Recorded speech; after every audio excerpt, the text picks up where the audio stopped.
रहीम अस्सलाम वालेकुम वीवर्स, कैसे हैं आप। उम्मीद है आप सब खैरियत से होंगे। आज मैं फिर एक नई रेसिपी आपके लिए लेके आई हूँ। आज मैं बनाऊँगी फ़िश बिरयानी। आपको जो जो चीज़ें चाहिए होंगी वो आपको नज़र आ रही होंगी। तले हुए प्याज मैंने पहले से फ्राई कर लिए हैं। 2 अदद मैंने प्याज लिए थे, उसको फ्राई कर लिया है। और 3 टेबल स्पून हमें चाहिए होगा दही, 2 अदद टमाटर और 2 से 3 हरी मिर्चें जो मैंने काट के रख ली हैं। और बड़े वाला जो लेमन होता है उसको आधा लेना है आपने, उसको काट लेना है। और 2 टेबल स्पून आपको चाहिए होगा जिंजर गार्लिक पेस्ट। और उसके अलावा हमें चाहिए होगी फ़िश जो मैंने मसाला लगा के रख दी है। और ये मसाला वही है जो मैंने आपको पहले अपनी फ़िश की फ्राई फ़िश की रेसिपी में बताया था, लेकिन आपने इसमें थोड़ा सा डिफरेंट ये करना है कि उसके लिए हमें मैदा चाहिए होगा जो हम पहले लगाते हैं। मैंने इस पर पहले मैदा नहीं लगाया, अब बाद में इसको कोट करके तब फ्राई करेंगे। तो इसके लिए हमें चाहिए होगा मैदा तकरीबन 1 कप के बराबर और बिरयानी मसाला। तो चलिए हम सबसे पहले अपनी फ़िश को फ्राई करते हैं। जी ये देखिए, हमने अपनी जो फ़िश है जो मसाला लगी हुई थी, आपने इसको 2 से 3 घंटे पहले मसाला लगा के रख देना है। अभी मैं टाइम की बचत के लिए आपको ये मसाला लगा के दिखाया नहीं है क्योंकि पहले का मैंने लगा के रखा हुआ था। तो ये अब हम इसको ऐसे करके कोट करके तो फ्राई कर लेंगे। ऐसे करके आपने इसको कोट करना है मैदे के साथ अच्छी तरह और फिर इसको ऑयल में डाल देना है। ऐसे ही आपने तमाम जो फ़िश है वो अपनी इसको कोट करके मैदे में और इसको फ्राई करते जाना है। ये देखिए हमारी जो फ़िश है तकरीबन एक साइड से गोल्डन हो चुकी है, तो हम इसको टर्न कर देंगे। जैसे ये दूसरी साइड से भी होगी तो हम इसको निकाल लेंगे बस, और इसको एक साइड पर रख देंगे। जितनी देर में हमारी फ़िश फ्राई हो रही है तो हम दूसरी साइड पे अपना मसाला भून लेंगे। और उसके लिए मैंने ऑयल जो है वो देचकी में डाल लिया है। और ये जो लहसुन अदरक है इसको डाल देंगे।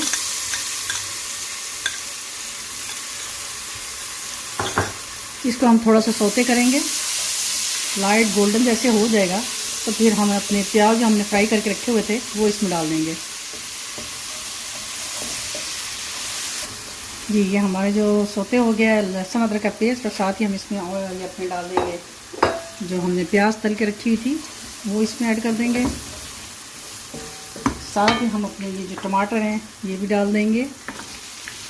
सारी चीज़ें आप अगर पहले से तैयार करके रखेंगे तो आपकी बिरयानी बहुत जल्दी झटापट बनेगी।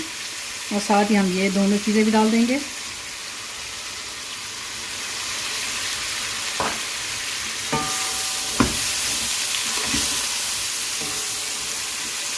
इसमें हम थोड़ा सा पानी ऐड करेंगे ताकि ये हमारे जो प्याज और टमाटर हैं थोड़े से नरम हो जाए। और इसको ढककर दो एक मिनट के लिए, 2 मिनट नहीं आधे मिनट के लिए रख देंगे।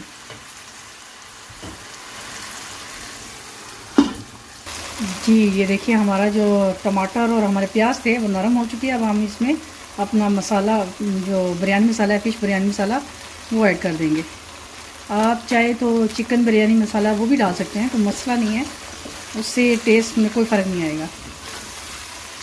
अब हम इसमें जैसे ही हम मसाला डाल देंगे तो इसमें हम ऐड करेंगे अपनी दही।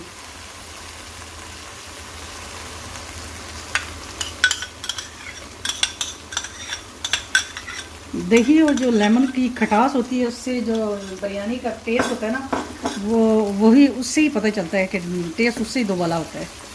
तो इसलिए इसमें दही लाजमी डाला करें।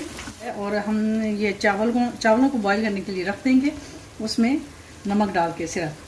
चावल बॉईल हो चुके हैं, अब हम इसकी एक लेयर लगाएंगे इसमें देचकी के अंदर, और ऊपर डालेंगे हम लोग मसाला जो हमने बना के रखा हुआ था, पूरे चावलों के ऊपर स्प्रेड कर देंगे। ये बहुत मज़े की बनती है, आप ज़रूर ट्राई कीजिएगा।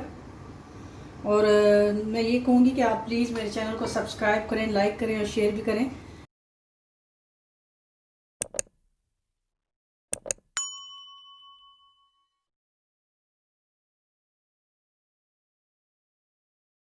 फिर हमने जो अपनी फ़िश फ्राई करके रखी हुई थी इसको ऐसे ऊपर अलग से लगा देंगे, रख देंगे यहाँ पे।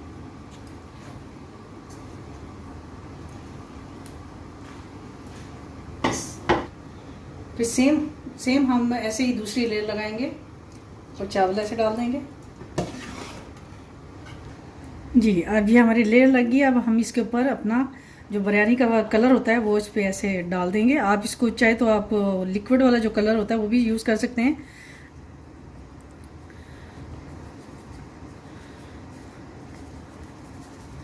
बस। और हम अब इसको रखेंगे दम पे। जी ये देखिए हमारी जो फ़िश बिरयानी है वो रेडी हो चुकी है और इसको दम भी आ गया है और कलर देखिए कितना अच्छा है। और इसमें जो हमारी फ़िश है वो बिल्कुल टूटी भी नहीं है, ये देखिए। चलिए अब मैं इसको आपको डिश आउट करके दिखाती हूँ। जी वीवर, ये देखिए हमारी जो फ़िश बिरयानी है वो बिल्कुल रेडी हो चुकी है और हम लोग खाने के लिए बेकरार हैं। और यकीनन आपको मेरी ये रेसिपी पसंद आई होगी। आप इसको सैलेड के साथ, सिंपल सैलेड के साथ और दही वाला जो रायता होता है उसके साथ, और साथ सालसा जो मैंने आपको इसकी भी रेसिपी बताई है उसके साथ आप खाएंगे तो इसका लुत्फ़ दुबाला हो जाएगा। और इंशाल्लाह जब आप ट्राई करेंगी तो आपको भी ज़रूर पसंद आएगी। तो अब मुझे इजाज़त दीजिएगा, इंशाल्लाह एक नई रेसिपी के साथ दोबारा आपकी खिदमत में हाज़िर होंगी। तब तक के लिए अल्लाह।